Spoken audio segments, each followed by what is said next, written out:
দেখো এদের নিজের জগতে খুশিতে ভরপুর একদম। কি সুন্দর খেলা করছে সবাই মিলে। ওদের মধ্যে আবার যে একটু বড় সে তাড়াতাড়ি করে ওদের। আর এদেরও তাই, এদের নিজেদের কোনো চাহিদা থাকে না, মানুষরা আদর যত্ন করে এদের লাগায় আর বিনিময়ে ওরা ফুল ফল দিয়ে থাকে। এখানেও কিছুক্ষণ থাকলে মনটা বেশ ভালো লাগে। এটা তো 12 মাস ফোটে 2-4টে করে। আর আমাদের হচ্ছে প্রতিদিন একই টাইপের জীবনযাত্রা। সকাল থেকে টুকটাক কাজ সেরে রান্না চিন্তা। এখানে কাটা আছে কিছু আলু, পটল আর কুমড়ো, কাঁকরোল, ভেন্ডি। প্রতিদিন পাল্টাপাল্টি করে এই চলছে। এগুলো আর ভালো লাগে না। শীতের সবজিটা বেশ ভালো লাগে, যার মধ্যে বেশ বিচি থাকে না, সেই সবজিটা বেশি ভালো লাগে। কপি, বাঁধাকপি, ফুলকপি এগুলো। আর এখন এগুলো বড্ড একঘেয়েমি, তাই ভাবলাম যে আজ একটু আলাদা টাইপের কি বানানো যায় দেখি। আমাদেরও ভালো লাগবে, তোমাদেরও শেয়ার করা হবে তোমাদের সাথে। একটু ভিজিয়ে রেখেছিলাম খুব ভালো করে ধুয়ে। এটা বিড়ির ডাল দিয়ে একটা কী বানাবো দেখো। সবার পছন্দের খুব সুন্দর জিনিস। বেশিরভাগ সবাই বাইরে খেয়ে থাকো, একটু ঝামেলা বাড়িতে বানানো।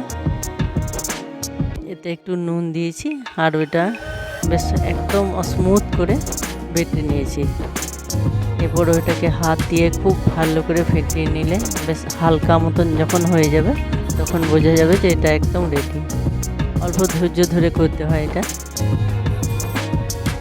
বেশ কিছুক্ষণ ফাটানোর পর একটু পরিষ্কার জলে এক টোপা দিয়ে দেখবো, যদি সাথে সাথে ভেসে ওঠে তাহলে বোঝা যাবে যে একদম রেডি। এরপর তেলটা ভালো করে গরম করে ছোট ছোট বড়ার মতো করে এটাকে দিয়ে উলট পালট করে ভেজে নেব।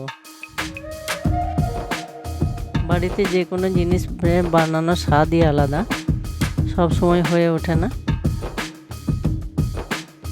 কিন্তু সবাই যখন আনন্দ করে খায়, বলে খুব ভালো হয়েছে, তখন একদম মন ভরে যায়। দেখো লাল লাল করে অল্প অল্প করে, খুব একদম চাপ চাপ দিলে হবে না, তাহলে ওর গায়ে লেগে যায়। একটু হালকা করে ভেজে নিতে হবে মাঝারি আছে। তারপরে ভাজাগুলো শেষ হয়ে গেলে এবার করে নেবো একটু ভাজা মশলা। এতে দেওয়া আছে কয়েকটা গোলমরিচ, অল্প জিরে, মৌরি আর হালকা 3-4টে মতো মেথি দানা দিলে ওটা খুব সুন্দর সেন্ট হয় একটা।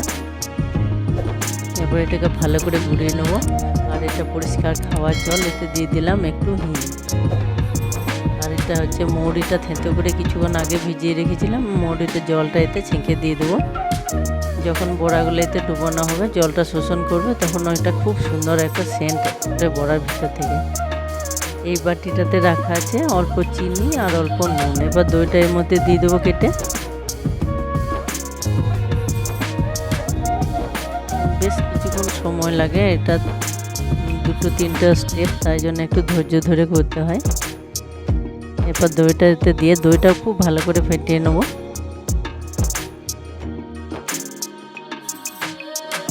একদম হালকা যখন পাতলা মতন হয়ে যাবে, তখনই ওর মধ্যে বড়াগুলো জল থেকে তুলে দিয়ে দেবো। এরপর সব বড়াগুলো এক এক করে জলে দিয়ে দেবো। খুব বেশিক্ষণ রাখলে একদম নেতে হয়ে যাবে। একটু সবগুলো পরপর ফেলতে যতক্ষণ টাইম লাগে।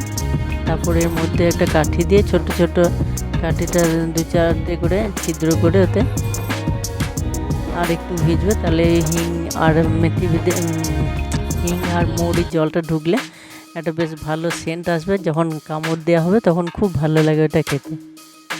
এবার আলতো হাতে চাপ দিয়ে জলটা বাদ দিয়ে একটা একটা করে দইটাতে দিয়ে দেবো।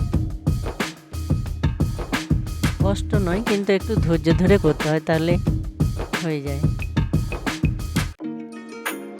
দেখো একটা দুটো করে একদম পুরো হালকা করে চাপ দিয়ে দিয়ে, যদি বেশি চাপ দেওয়া হয় তাহলে ওগুলো ফেটে যায়, তখন দেখতে ভালো লাগে না।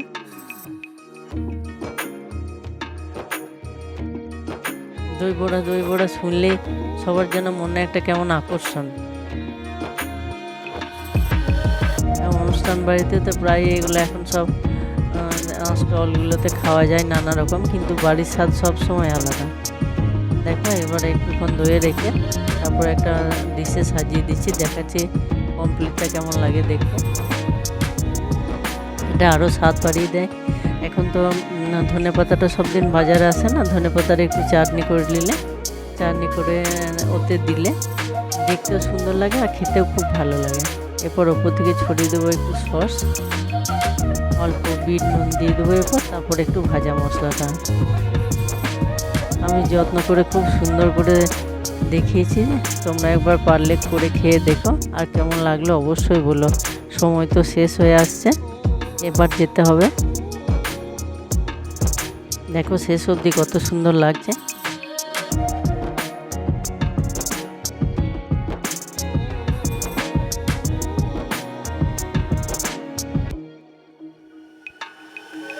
আমি তাড়াহুড়ো করে একটু আগে আগে বলে দিলাম। এবার কমপ্লিট, কেটে দেখাবো। এবার কেটে দেখালে বোঝা যাবে যে কতটা নরম। শুধু মুখে তোলার পালা। অনেকে দেখায়, আমি নিজে করে আগে আগে ওইরকম মুখে খেয়ে দেখাতে পারি না, আমি কেটে দেখালাম। পাশে কেউ থাকলে খেয়ে দেখায়, ওটা ভালো লাগে। দেখো চামচটা দেখে মনে হচ্ছে যে কতটা নরম।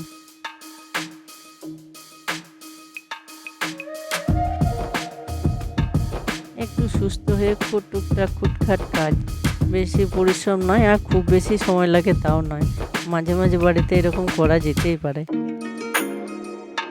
এবার আসি, আবার দেখা হবে। আজ এখানেই শেষ করছি।